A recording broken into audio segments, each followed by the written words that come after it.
시청자 여러분 안녕하십니까. 6월 1일 치러지는 지방선거가 40일도 채 남지 않았습니다. 예비 후보자들은 교육과 지역 발전 정책들을 잇따라 발표하고 지역 유권자들을 찾아다니면서 지지를 호소하고 있습니다. KCN 건강방송은 6일 지방선거 특집 기획으로 저 출마합니다 라는 대담 프로그램을 마련했습니다. 오늘은 서거석 도교육감 예비후보를 만나서 비전과 정책을 들어보도록 하겠습니다. 서 후보님 안녕하십니까? 안녕하세요. 선거가 벌써 이제 한 달 남짓, 한 네. 40일도 채 남지를 않았습니다. 익산 군산에 오셨으니까 시민들에게 그리고 도민들에게 인사 말씀해 주십시오. 네, 안녕하십니까. 익산 군산 시민 여러분, 전북 도민 여러분, 학생 중심 미래교육 서거석입니다. 지난 12년 전북교육 어떠셨습니까? 만족하셨습니까? 독성과 불통으로 침체된 전북교육을 걱정하는 이들이 많습니다. 이제 바꿔야 합니다. 저 서거석이 전북교육 희망의 대전환을 시작하겠습니다. 교육 중심에 아이들을 놓고 아이들의 미래 역량을 키우는데 온 힘을 기울이겠습니다. 감사합니다. 네, 서 후보께서는 지난 4년 전에도 출마를 하셨습니다. 이번에 다시 이제 두 번째 도전을 하시는 건데요. 출마 배경을 말씀해 주십시오. 네, 제가 출마한 이유는 위기의 전북 교육을 확 바꾸기 위해서입니다. 학생들의 기본 학력이 뒤처지고 이제 성장은 멈췄습니다. 그런데 지난 12년의 전북 교육 기득권 세력은 위기의식조차 느끼지 못하고 있고 오로지 자신들의 기득권 연장에만 몰두해 있습니다. 이제 위기의 전북 교육 바꿔야 합니다. 이제 검증된 사람이 필요합니다. 저 서거석은 제15대 16대 전북대 총장으로서 총체적 위기에 빠진 전북대를 단기간에 명문 국립대로 만들었습니다. 끊임없는 대화와 소통으로 변화와 혁신을 이끌었고요. 저 서거석이 이제 전북 교육을 확 바꾸고 우리 아이들의 미래를 활짝 열겠습니다. 전북 교육 희망의 대전환을 시작하겠습니다. 네, 희망의 대전환을 위해서 이제 출마를 하셨다고 밝히셨는데 그러면은 지난 12년 동안 이 김승환 현 교육감 체제 평가를 어떻게 하십니까? 네, 우선 학생 인권을 보호하고 또 학교의 민주적 분위기를 확산시킨 점, 그리고 교육계의 부패 고리를 끄는 점, 혁신 학교를 통해서 학교의 문화를 바꾸려고 한 점은 잘한 일이라고 생각합니다. 다만 낡은 이념 논쟁과 그리고 실행력 부족으로 시대의 변화에 전북 교육을 뒤처지게 만든 점, 그리고 또 미래 교육에 대한 대비를 소홀히 한 점, 불통으로 중앙정부로부터 많은 예산을 받지 못한 점, 그리고 주는 예산도 자기 뜻과 맞지 않다고 해서 물리친 점, 그리고 지자체와 협치를 하지 못해서 또 전북 교육을 고립시킨 점, 뿐만 아니라 기초 기본 학력을 비롯한 학력 전반에 대한 저하를 가져온 점, 그리고 농사노촌의 작은 학교를 방치한 점, 그리고 또 신도시 아파트 밀집 지역에 학교가 필요함에도 불구하고 무능 행정과 그리고 직무유기로 인해서 학교를 신설하지 않고 방치한 점, 이런 문제들은 대단히 잘못된 점이라고 생각을 합니다. 네. 뭐 새로 도전하는 입장이니까 현 교육감 측에서는 잘한 것은 적게 열거하시고 네. 잘못한 것은 많이 열거한 것 같습니다. 아, 그런가요? 네. 그러면은 이 시대에 전북 교육이 해결해야 될 과제를 든다면 시급한 것들을 좀 몇 가지만 말씀해 주십시오. 네, 우선 지난 12년간 잘하지 못한 점들을 결국 우리가 현안 문제로 해서 해결을 해야 됩니다만은 시간 관계상 오늘은 한 3가지만 네. 말씀을 드리고 싶습니다. 먼저 첫 번째는 교육 현장에서 기초 기본 학력과 이 전반적인 학력 저하에 대한 우려의 목소리가 너무 큽니다. 이걸 해결을 해야 될 것 같고요. 그다음에 두 번째는 지금 학령 인구가 급격하게 감소됨으로 인해서 농사라촌의 학교가 소멸 위기에 있습니다. 네. 이런 소멸 위기에 있는 학교를 어떻게 해야 될 것인지, 반대로 또 신도시의 아파트 밀집 지역에 이제 학교가 필요한 그런 곳에 또 학교를 신설하지 못하고 또 안 와서 그래서 그 문제도 해결을 해야 될 것 같고요. 그 다음에 마지막으로는 미래교육 체제로의 전환을 해야 되는데 그렇게 하지 못한 것도 해결을 해야 될 문제가 되겠습니다. 네. 말하자면 한 3대 과제 정도가 되겠습니다. 그렇습니다. 네. 물론 여러 가지 이제 개별적으로 보면 다 이제 3가지 이 큰 과제 중에 이제 포함이 될 수도 있겠는데요. 먼저 이 공교육의 정상화 이것이 중요하지 않겠습니까? 특히 이제 사교육이 갈수록 늘어나고 있는 상황에서 네. 이 공교육을 활성화시킬 수 있는 대안 뭐가 있습니까? 우선 가장 중요한 것은 수업의 질을 높이는 것이라고 생각을 합니다. 그래서 현재 있는 교실을 에듀테크 기반의 교실로 바꾸는 거죠. 일종의 교실 혁명이라고 볼 수가 있는데요. 그래서 수업을 바꾸는 것이 필요합니다. 그러려면은 우선 모든 학생들에게 스마트 기기를 제공을 하고 네. 또 선생님들에게 노트북을 그리고 온라인 통합 플랫폼을 만들어서 학습에 필요한 AI 기반의 여러 가지 소프트웨어를 우리 학생들이 시간과 공간을 초월해서 언제든지 활용할 수 있도록 여건을 만들어 주는 것입니다. 그래서 학생 개개인들이 자신의 수준에 맞는 맞춤형 학습을 할 수 있도록 하고 또 예를 들면 수학을 해드려도 수학을 통해서 또 예술도 하고 어떤 기술에 관련된 그런 것까지 아울러서 창의 융합형 학습을 할 수 있도록 그런 여건을 만들어주는 것이 필요하고요. 그 다음에 이제 역시 개개인의 맞춤형으로 수업을 할 수 있도록 지도를 할 수 있도록 하려면은 역시 학급당 인원이 지금 한 35명 많은 데는 그렇게 되고요. 아니면 한 28명 뭐 이런 정도 됐습니다만은 20명 이하로 학급당 인원을 줄이는 것이 필요합니다. 네. 그 다음에 이제 세 번째로는 중학교에는 진로 상담 교사 그리고 고등학교는 진로 진학 상담 교사를 배치를 해서 아이들이 어떤 진로를 선택할 것인가 또 대학을 어떻게 갈 것인가 할 때 충분히 상담을 받을 수 있도록 해주는 것이 필요하다고 생각하고요. 그 다음에 이러한 업무를 총괄하기 위해서 지금 진로 진학 지원 센터가 있기는 합니다만은 거의 유명무실하기 때문에 이 역할을 더 보강해서 확충하도록 하는 것도 필요하다고 생각합니다.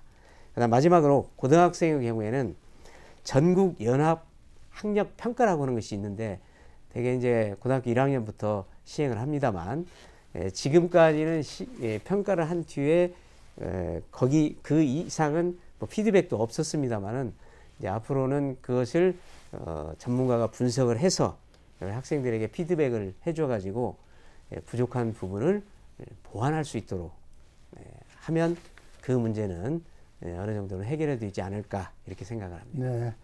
네. 마지막으로 이제 그 말씀하신 것이 대입의 맞춤형 개인 그 학생들에게 맞춤형 어떤 그 대입 교육을 할 수 있도록 그런 체제를 만들겠다. 이런 말씀인 것 같습니다. 그다음에 이제 학교 현장에서 참 문제가 되는 것들이 이제 학교 폭력과 이 따돌림 문제입니다. 네. 이것이 굉장히 이제 갈수록 심해지는 경향도 있고 여러 가지 대책들이 있습니다. 학교 경찰도 있고 그러나 이것이 제대로 해결되지는 않고 있는 것 같습니다. 이에 대한 대책은 뭐 있습니까? 네, 이 학교 폭력 문제를 해결하기 위해서는 사실은 학교만 가지고는 해결할 수가 없고요. 가정, 사회, 학교가 3자가 서로 긴밀하게 협력을 할 때 해결할 수 있다 이렇게 생각을 합니다. 가정에서는 먼저 사랑과 존중으로 애들을 키워야 될 것이고요. 또 사회에서는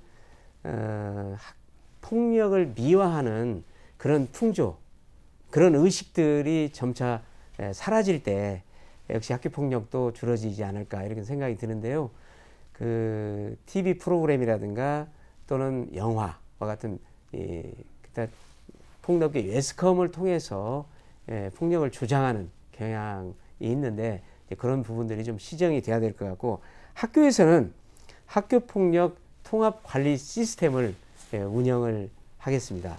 그래서 우선 가장 중요한 것이 이 통합 관리 시스템에서는 폭력 예방 교육하고 그다음에 실제로 이제 학교 폭력이 발생됐을 때 적절하게 또 그 처리를 해야 되고요. 그다음에 사후 관리도 해야 되는데 예방 교육은 주로 사례 중심이라든가 또는 체험 중심의 예방 교육이 효과가 있는 것으로 나타나고 있습니다. 그리고 이제 그것을 위해서는 학교 폭력 유형별 전문 강사를 배치하는 것이 중요하다고 생각을 합니다. 그리고 또 학교 자치를 좀 활성화시켜서 학생들이 규칙을 정하고 스스로 지키는, 그럼으로써 인권 친화적인 학교 문화를 만들어가는 것도 필요하다고 생각을 합니다. 그 다음에 이제 사안이 발생했을 때는 생활지도 전문 교사를 활용을 해서 해결을 하고, 그 다음에 이제 학교 폭력 담당 전문직이 지금 많이 부족합니다. 그래서 그것도 확대할 필요가 있다고 생각을 하고요. 일반 전문 상담교사도 지금 전국에서 그 상담교사 배치 비율이 전체에서 끝에서 한 두 번째 정도로 굉장히 비율이 낮습니다만은 그것을 한 50% 이상으로 높일 필요가 있다 이런 생각을 하고 있고요. 그 다음에 이제 사후 관리로서는 학교 폭력 피해 학생들이 트라우마를 겪거나 또는 스트레스로 힘들어할 때 아이들을 여러 가지 치료를 하는데, 초등학생 같은 경우는 놀이, 음악, 미술 이런 치료도 할 수 있겠고, 중고등학생 같은 경우는 그 인간관계를 어떻게 설정해야 되는가, 소통은 또 어떻게 해야 되는가, 이런 것들을 이제 프로그램으로 만들어서 지원을 해주면 상당한 도움이 될 것으로 생각합니다. 네. 교육 정책과 관련해서 일반 그동안에는 주로 도교육청이 중심이 돼서 이렇게 교육 정책을 추진해왔습니다. 그러나 이제 갈수록 네. 자치단체도 이 교육에 대한 관심이 늘고 있고 또 지원도 많이 하고 있습니다. 그렇습니다. 이런 그 자치단체와 도교육청 그리고 시군의 교육지원청과의 어떤 협업 관계가 굉장히 중요해지고 있다 이렇게 봐지고 있는데요. 그렇습니다. 이런 그 협력 체제 어떻게 구축하시고 운영하시겠습니까? 네, 말씀하신 대로 이제는 교육청만의 힘으로는 아이들에게 양질의 교육을 제공하기가 어렵습니다. 그래서 우선 지역과 함께, 그리고 또 중앙정부는 물론이고 지자체와 함께 긴밀하게 협치를 할 때 비로소 우리 아이들에게 제대로 된 그런 교육 서비스를 제공할 수 있다고 생각을 합니다. 저의 강점은 바로 그 점에 있습니다. 소통과 협치, 또 실행력이라고 할 수가 있겠는데요. 저는 총장 8년의 경험을 통해서 중앙정부로부터 많은 예산을 가져왔고요.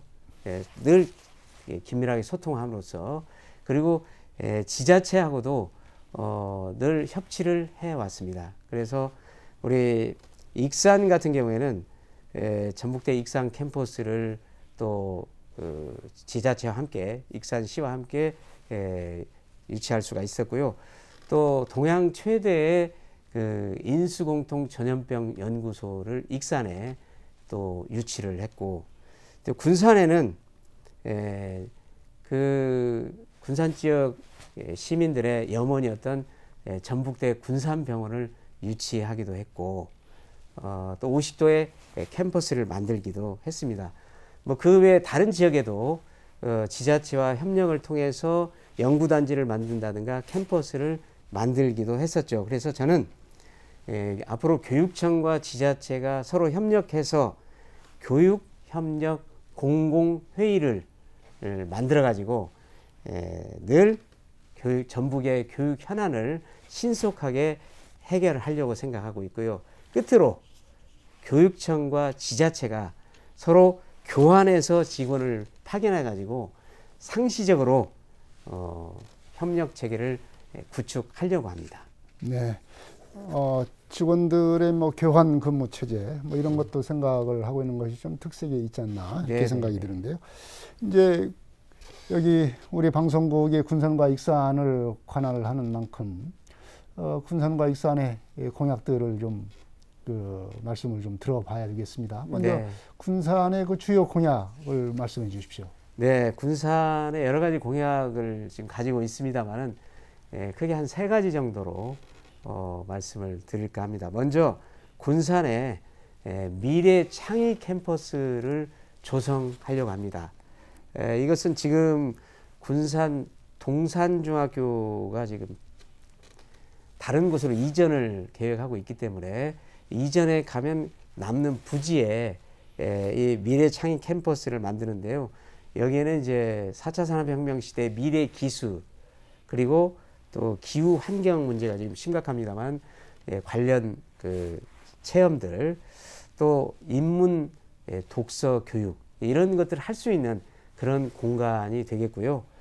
그 다음에 두 번째로는 지금 대규모 아파트 단지가 들어갔습니다만은 학교가 없어서 지금 먼 거리까지 다닐 수밖에 없는 그런 곳이 군산의 디오션 시티입니다. 네. 그래서 여기에 시급하게 학교를 신설하겠습니다. 그리고 또 군산은 일찍이 이제 서부권이 먼저 발달을 하고 그 다음에 이제 동부권이 이제 최근 들어서 발달을 하다 보니까 중학교가 서부권 쪽에 대부분 몰려 있고 동부권에 없습니다. 그래서 이 동부권에 어떻게 중학교를 설치할까? 이런 문제가 지금 심각합니다만은 가능하면 서부권에 있는 중학교 중에서 이전하는 문제도 검토를 하고 있고요. 마지막으로 군산에는 남자고등학교는 현재 4개가 있습니다. 4개 인문계 고등학교가. 그런데 여자고등학교는 현재 또 3개밖에 없기 때문에 거기에 이제 균형이 안 받습니다. 그래서 지금 군산상고 같은 경우에는 총동창회를 중심으로 해서 이제 인문계로 좀 전환을 시켰으면 좋겠다. 이런 염원이 있기 때문에 그것을 받아서 군산상고를 인문계로 전환시키면서 또 여자고등학교가 부족한 이 문제까지 아울러서 해결을 할까 이렇게 생각을 하고 있습니다. 네. 또 익산의 주요 공약도 설명을 해 주십시오. 네, 익산의 공약도 여러 가지가 있지만 3가지만 말씀을 드리도록 하겠습니다. 첫 번째로는 익산에는 지금 국가식품 클러스터라고 하는 아주 훌륭한 집적된 기관이 있습니다. 그래서 거기와 그 공조를 해서 이제 필요한 것이 익산 식품과학고등학교라고 생각을 합니다. 그래서 익산 식품과학고등학교를 신설하려고 합니다. 그 다음에 두 번째로는 익산을 전통과 미래가 공존하는 미래학교로 만들려고 합니다. 그래서 지금 익산에는 여러 가지 백제 문화가 있습니다. 그 서동 설화도 있고요. 그래서 그것을 연결을 시켜가지고 이제 미래 기술과 접목을 시켜서 그래서 이제 거기서 그런 것들을 또 가르치고 배우고 할 수 있도록 하겠습니다. 그 다음에 세 번째로는 익산에 미래교육 캠퍼스를 만들려고 합니다. 여기에서는 우선 4차 산업혁명 시대의 새로운 기술들 그러니까 AR, VR, XR, 뭐 메타버스, 로봇, 사물 인터넷 여러 가지 이제 새로운 기술들이 있습니다만은 이런 것들을 거기서 체험하고 또 교육할 수도 있고, 그 다음에 국제적인 감각을 키울 수 있는 국제 교육관, 그리고 또 고교 학점제를 대비해서 여러 학생들이 여러 학교에서 와서 이용할 수 있는 공유 캠퍼스, 그리고 또 미래 진로 체험을 할 수 있는 그 교육관, 이런 것들을 익산에 만들려고 합니다. 네. 네. 갈수록 이제 지역의 어떤 전통과 문화, 이게 중요성이 갈수록 커지고 있습니다. 특히 이제 군산과 익산은 여러 가지 그 전통, 역사, 문화, 교육 현장으로서도 많이 이제 활용이 되고 있는데요. 특히나 이제 학생들의 어렸을 때부터 지역의 어떤 정체성을 갖기 위해서는 지역의 역사와 문화를 가르치는 게 더욱더 중요하지 않겠는가, 이런 지적들이 많이 있습니다. 이제 교육감이 되시면 이런 그 지역의 고유한 전통과 문화, 역사를 어떻게 학생들에게 가르칠 것인지 그 방안을 좀 말씀해 주십시오. 네, 그렇습니다. 우리 학생들에게 우리 지역의 정체성을 길러주기 위해서는 역시 역사와 문화를 제대로 알아야만 그것이 가능하다고 생각합니다. 그리고 우리 아이들이 언젠가는 성장을 해서 우리 지역에도 남겠지만 또 우리 지역 이외의 다른 지역, 서울을 비롯해서 그 지역으로 또 옮겨갈 수도 있고요. 또 세계로 진출할 수도 있는데, 그때 우리 학생들이 언제 어디에 있든지 간에 우리 전북의 역사와 문화를 제대로 알고 우리의 정체성을 가질 수 있으려면은 역시 잘 알아야 되겠죠. 근데 학교 교육만으로는 부족합니다. 그래서 저는 우리 지역의 박물관이라든가 문화원과 함께 서로 협력을 해서 뭐 주말 같은 때도 상시적으로 거기에 가면 우리 역사와 문화를 배울 수 있는 그런 기회를 많이 가지는 게 좋겠다, 그런 생각을 해봅니다. 이런 그 공동 협력은 사실은 제가 알고 있기로 영남권에서는 진즉부터 해 왔습니다. 그래서 그쪽 출신 아이들은 자기 지역의 역사 문화에 대해서 자신 있게 설명을 하고 있는 걸 제가 봤습니다만, 우리 아이들도 앞으로는 그런 방향으로 나가야 되는데, 특히 익산의 경우에는 미륵사지도 있고 왕궁 유적지도 있고요. 또 서동 문화축제와 관련된 이런 것들이 컨텐츠가 굉장히 많이 있습니다. 그런가 하면 군산의 경우에도 근대 문화유산과 또 새만금을 연결시켜서 역사와 미래가 공존하는 그런 콘텐츠를 만들 수 있기 때문에 반드시 학교는 물론이고 박물관이라든가 또 문화원, 그리고 지역사회의 여러 가지 사회단체, 관련 단체와 함께 지역과 함께 아이들의 그 역사 문화 그리고 정체성 교육을 해야 되겠다, 이렇게 생각을 합니다. 네. 경쟁을 벌이고 있는 다른 교육감 후보들이 있습니다. 이분들에 대한 평가를 해주시고 자신의 강점이 무엇인지 말씀해 주십시오. 네, 아마 누구나 잘 하겠다 이런 말들은 합니다. 근데 문제는 말이 아니라 실적을 봐야 됩니다. 무엇을 해 봤는지, 그래서 어떤 실적을 냈는지가 저는 매우 중요하다고 생각합니다. 실적이 실력이기 때문입니다. 저 서거석은 제 15대, 16대 전북대 총장을 지내면서 탁월한 행정가로서의 실력을 인정받았습니다. 전북대를 전국 대학의 혁신 모델로 만들었고, 저는 중앙 매스컴으로부터 혁신의 아이콘이라는 별명을 얻기까지 했습니다. 그 결과 전북대가 가장 잘 가르치는 대학 전국 1위, 그리고 재학생 만족도 전국 1위에 오르기도 했습니다. 다른 후보들도 물론 나름의 장점이 있는 걸 잘 압니다만은 앞에서 말씀드린 이런 검증된 실력은 저만의 강점이 아닌가, 이렇게 생각합니다.